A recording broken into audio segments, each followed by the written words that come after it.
प्राचीन समय में राजा सूरथ नाम के राजा थे। राजा प्रजा की रक्षा में उदासीन रहने लगे थे।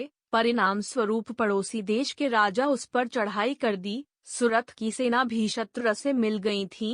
परिणाम स्वरूप राजा सूरथ की हार हुई और वह जान बचाकर जंगल की तरफ भागा। उसी वन में समाधि नामक एक बनिया अपनी पत्नी एवं संतान के दुर्व्यवहार के कारण निवास करता था। उसी वन में बनिया समाधि और राजा सूरथ की भेंट हुई।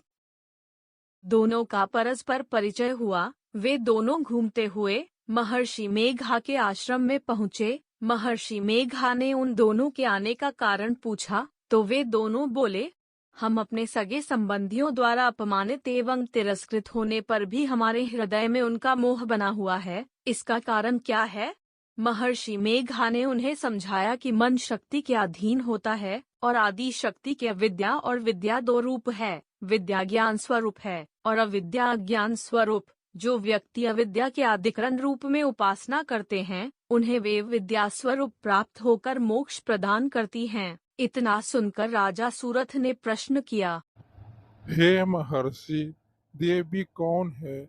उसका जन्म कैसे हुआ? महर्षि बोले, आप किस देवी के विषय में पूछ रहे हैं? वह नित्य स्वरूपा और विश्वव्यापिनी है। उसके बारे में ध्यान पूर्वक सुनिए। कल्पांत के समय विष्णु भगवान क्षीर सागर में अनंत शैया पर शयन कर रहे थे। तब उनके दोनों कानों से मधु और कैटभ नामक दो दैत्य उत्पन्न हुई। वे दोनों विष्णु की नाभि कमल से उत्पन्न ब्रह्मा जी को मारने दौड़े। ब्रह्मा जी ने उन दोनों राक्षसों को देखकर विष्णु जी की शरण में जाने की सोची, परंतु विष्णु भगवान उस समय सो रहे थे। तब उन्होंने भगवान विष्णु जगाने हेतु उनके नयनों में निवास करने वाली योग निद्रा की स्तुति की।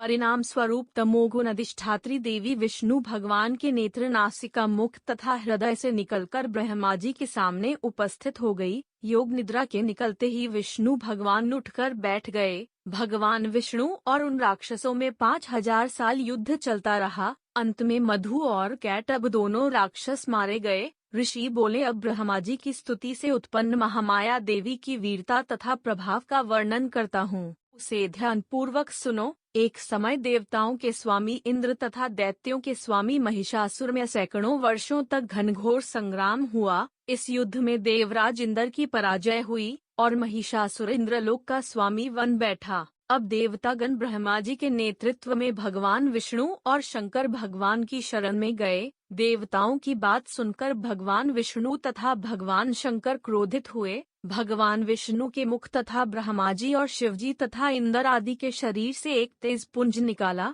जिससे समस्त दिशाएं जलने लगी और अंत में यही तेज पुंज एक देवी के रूप में परिवर्तित हो गया। देवी ने सभी देवताओं से आयुधेय शक्ति प्राप्त करके उच्च स्वर में अट्टहास किया, जिससे तीनों लोकों में हलचल मच गई। महिषासुर अपनी सेना लेकर इस सिंहनाद की ओर दौड़ा। उसने देखा कि देवी के प्रभाव से तीनों लोक आलोकित हो रहे हैं। महिषासुर की देवी के सामने एक भी चाल सफल नहीं हुई और वह देवी के हाथों मारा गया। आगे चलकर यही देवी शुंभ और निशुंभ राक्षसों का वध करने के लिए गौरी देवी के रूप में अवतरित हुई। इन उपरोक्त व्यायनों को सुनकर मेघा ऋषि ने राजा सूरथ तथा बनिया से देवी स्तवन की विधिवत व्याख्या की। राजा और वनिक नदी पर जाकर देवी की तपस्या करने लगे। 3 वर्षों तक घोर तपस्या करने के बाद देवी प्रकट होकर उन्हें आशीर्वाद दिया। इससे वनिक संसार के मोह से मुक्त होकर आत्मचिंतन में लग गए और राजा सूरथ ने शत्रुओं पर आक्रमण करके विजय प्राप्त करके अपना वैभव प्राप्त कर लिया।